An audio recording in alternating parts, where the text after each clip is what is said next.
nothing wrong. And the tears been falling for so long. But the more you try to work it out, it seems you're going around in circles. But your best is yet to come. Activating success. Activating success.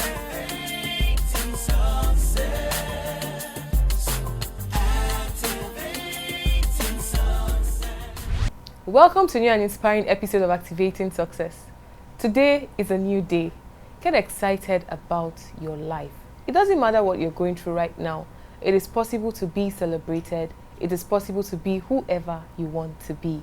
Don't go away. Stay right there. We'll be right back. Thank you.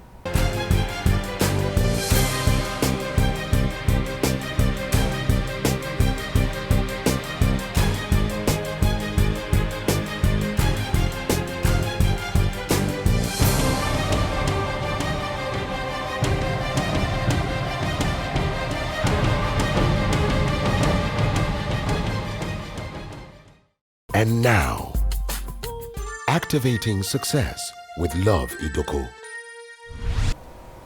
Welcome back. Today we're honored to have someone who is an inspiration to countless people all over the world. Today we're honored to have His Highness Mohammed Sanusi II, Sarakin Kano. Welcome to Activating Success, Your Highness. Oh, thank you.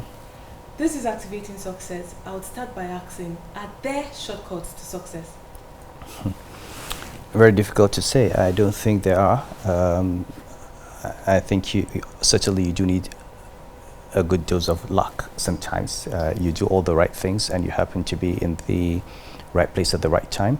But most people who have succeeded would tell you that they didn't just find themselves in that place. They worked to get there. And success requires a very clear sense of exactly what you want to achieve, what you succeed at, understanding of exactly what you need to get there, and then you make your best effort. Ultimately, the result varies, but 9 times out of 10, you tend to be to succeed only if you do these things. Amazing. Your Highness, have you ever failed in life? Tell us more about it and how you're able to handle it. It's a bit difficult to say. In my life, first of all, I've always tried to only go for things that I think I'm prepared for. And there are times, I suppose, when you don't get 100% of what you want, but I've never really considered that a distraction. I've got to think very deeply to think of a moment of real failure where I really wanted to achieve something and failed to achieve it. And partly, frankly, it's been because, like I said, I've always set my targets on things that I felt I could, with reasonable success, expect to get. Sometimes people fail because from the very beginning they set for themselves unrealistic expectations, or try to do things where there were so many dependencies beyond their direct control. It could be failure in getting a job. I suppose the only real thing that I may have failed to do was I wanted to do a PhD, and I never registered for it, but I never got to do it because my life initially I'd wanted to be a professor in the university, but that was also because of factors beyond my control. No, I don't think I have a good memory of real failure in my life. I've been very fortunate in that respect. Wow. Your Highness, what is your most urgent and pressing message to a young Nigerian watching you right now? I think it's a message of optimism. At the end of the day, when you're in an environment like this, you tend to see nothing but dark clouds. You tend to see difficulty, you see challenges, you don't see all the great opportunities. Part of the problem is that we're looking for these opportunities outside ourselves rather than within ourselves. So one of the greatest lessons for me in life is for you to believe in yourself and to look within yourself and see what you can achieve in spite of all the difficulties. And to understand that the greatness of a man is measured not so much by what the outcome is, but by the enormity of the task that you face and the challenge that you confront. So many people end up looking at all the problems of the country or the environment and they give up. Whereas sometimes those problems are exactly the door to making a success of something. So for example, where you've got mass poverty, where you've got mass illiteracy, where you've got issues around health, where you've got very, very low penetration of technology, where you have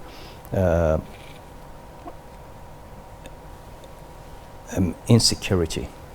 Each of these problems actually offers one an opportunity to step in and provide a solution that would not just be socially useful, but also personally fulfilling.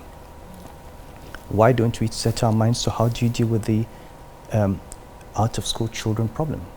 How do you deal with healthcare at the level of the rural woman? How do you deal with the lack of penetration of technology in areas like education? How do you provide neighborhood self-help groups, NGOs that would work on the security of their neighborhoods? How do you de-radicalize youth? How do you deal with the drug problem? In a sense, the multiplicity of the problems that we face as a country today is actually a multiplicity of opportunities for intervening and making a great success. What you're doing now is an example of that, trying to get young people to think that they can succeed now, and I think that's really where the key is. Wow. In case you're watching us, I believe you're getting inspired. Believe in yourself. It starts with a decision. It starts with a made-up mind. Don't go away. Stay right there. We'll be right back. Thank you.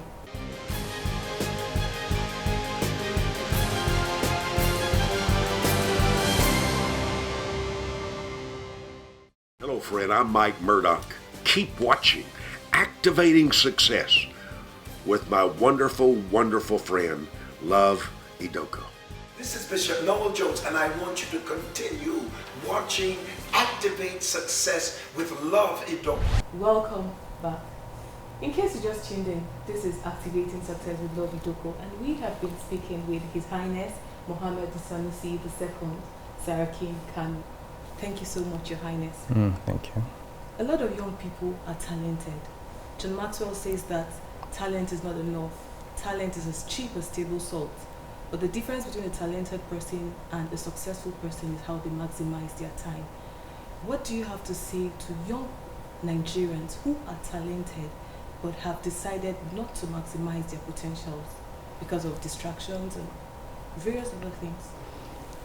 You know, at the end of the day, we all have to remember as human beings that we owe it to ourselves to take full advantage of whatever gifts we've been given and we're endowed with. We have reputations to build. We have societies to serve. We have families that will be proud of us. The world has changed. When we're growing up, there used to be parents used to think deeply about their children being doctors, being engineers, being lawyers. We've now seen how the world has changed and transformed so much that for many of us, frankly, we don't push our children in that direction. I tell all my children, that's what I would tell every young person. I tell all my children, think of what you're good at and what you're happy doing and focus on it. I don't put any child under pressure to go and be a medical doctor. or be a lawyer, or be an accountant, or be an economist, because I'm an economist. So with my children, you've got such diversity. One is in law, one is in accounting, one is in media studies, and so on.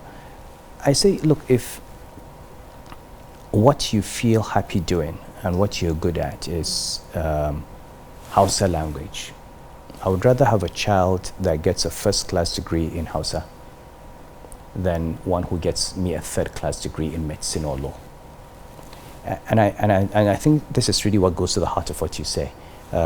If you have a talent, that talent could be art, it could be music, it could be a craftsmanship, okay? It could be with numbers, it could be with computers, okay? It could just be human networking, human relationships, management skills, emotional intelligence. Leverage on that, build on that, and you have the highest chance of succeeding.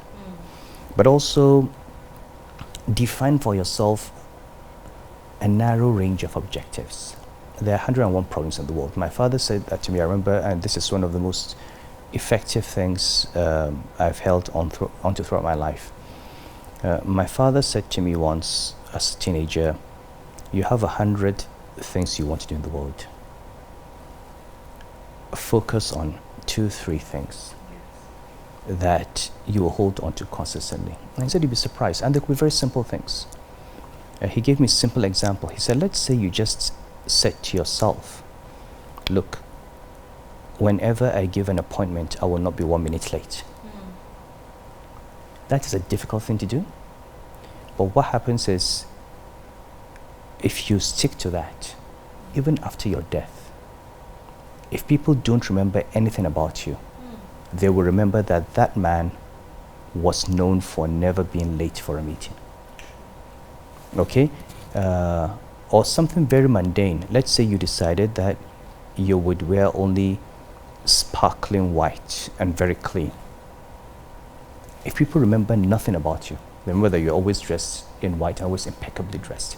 So he said these are just basic examples, but everyone has to, at one point in his life, decide, how do I want to be remembered?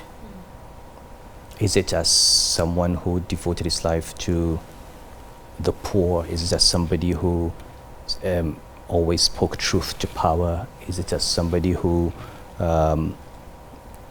had complete humility? Is it as somebody who was an outstanding achiever? You've just got to decide for yourself how you would like to be remembered, and then pursue that. And at the end of the day, we all have different things. Not all of us can be multi-billionaires, not all of us can be Emirs, not all of us can be governors, not all of us can be ministers, but everybody can be something.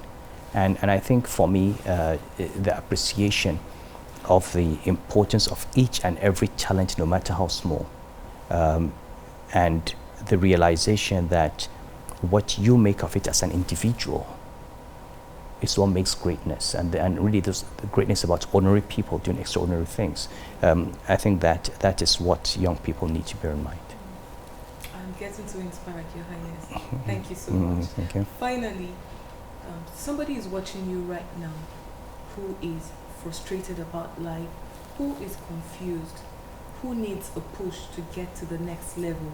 What word of encouragement you have for such a person?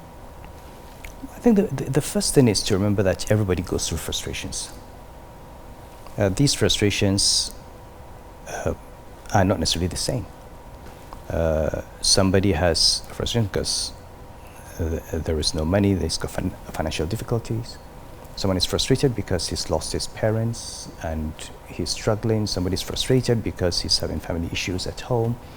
Somebody's frustrated because his child is not ill. So the first thing is for everyone to recognize that every human being has his or her frustrations. So you're not the only one. Okay? And people have gone through much more difficult, much more painful periods than you're going through. Even this country has gone through it. We've gone through a civil war and people survived. I mean, when I became Emir and we had the Boko Haram crisis and all that, you know, it was like the world falling on us. But I remember that, look, in the 1960s, there was a civil war. There was a coup in 1966. There was colonialism. There was the struggle for independence. There had been military coup d'etat. And we had predecessors who were traditional rulers who had to guide society through those difficult periods. So what looks like an overwhelming problem begins to appear manageable when we take the long arc of history and when we have a sense of perspective. I think many frustrations become overwhelming when we lose perspective, when we don't look at people who are in a worse situation than us, when we look at what other people have gone through and then come out of, you know, and what they have become. And when we don't remember the basic transience of life. Part of the reason people get frustrated is they start off from the beginning not understanding the fragility of life. I mean, in the Stoic philosophy, it's about the fragility of good things. All the things that give you fulfillment, all the things that give you a good life are fragile. If you need wealth to live comfortably, but you can lose that wealth overnight. You need love, but you can lose that loved one, or that loved one can turn against you. The child that you love can be the source of the highest depression. Okay, the man that you love can jilt you, or he can die.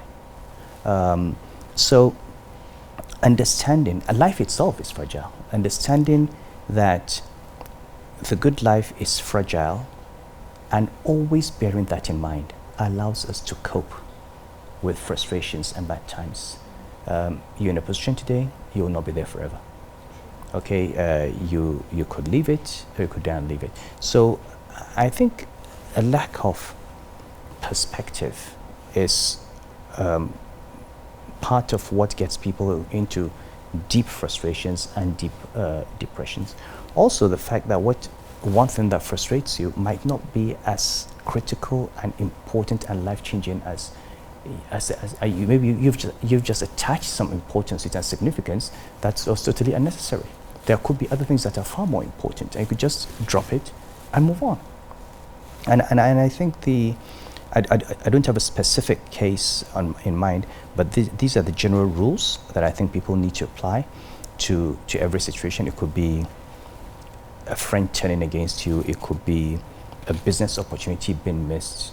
It could be struggling to get people to change their ideas, to change their worldview, and finding that they're refusing to change it. It could be seeing things differently from people who you think should know better. These frustrations continue to, we face all the time, you know, and we all have to work our way around them. But I think what is important is to bear in mind a sense of perspective, and then we find that we're able to cope with these frustrations and move on. Thank you very much, Your Highness. In case you're watching us right now, always remember to bear in mind, you know, the right perspective. Always remember that your present situation has nothing to do with your final destination. You have only one life to live. You must give it your best shot. Don't put the keys to your happiness in someone else's pocket. It is your life. You must take responsibility for your life. Don't go away. Stay right there. We'll be right back. Thank you.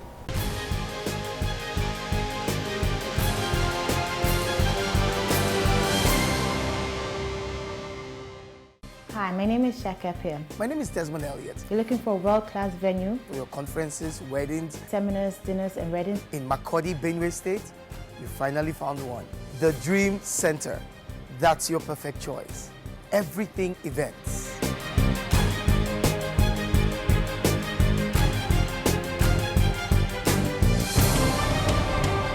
Number 5 Kashmir Ibrahim Road, beside Immigration Office, Old GRA, Makurdi, Benue State. The Dream Center, everything events. See you there. Welcome back. That was so inspiring. No matter where you find yourself, keep to your words.